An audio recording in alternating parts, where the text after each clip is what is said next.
পুরো এক সপ্তাহ কেটে গেল, তবু কোনো খোঁজ মেলেনি পরিচালক উৎসব মুখোপাধ্যায়ের।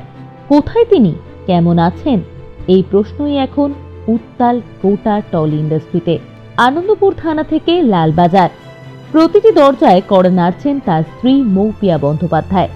স্বামীকে ফিরে পাওয়ার আশায় এক মুহূর্ত থামছেন না তিনি, কিন্তু রহস্য আরো গভীর হচ্ছে। এক সংবাদ মাধ্যমে মৌপিয়া জানান, তিনি নিজেই এখন সন্দেহের মুখে। তার কথায় আমার দিকেই আঙুল তোলা হচ্ছে। আমার মনে হচ্ছে উৎসবের ঘনিষ্ঠ বন্ধুরাই ওকে লুকিয়ে রেখেছে। আমার নামে ভুল খবর ছড়ানো হচ্ছে। ব্যাংকে যাওয়া হয়েছে, কিছু তথ্য পাওয়া গিয়েছে বলেও শোনা যাচ্ছে, কিন্তু সেই তথ্য এখনো অজানা তার কাছেই। চারিদিকে ছড়িয়ে পড়েছে নানা গুজব, আর তাতেই ভয় পাচ্ছেন মৌপিয়া। সত্যিটা চাপা পড়ে যাবে না তো? তিনি আরো বলেন, আমি সত্যিই জানি না ঠিক কি ঘটেছে। আমার মনে হচ্ছে ওকে দিয়ে এটা কেউ করিয়েছে। ওর সঙ্গে ঠিক কে আছে তাও জানি না।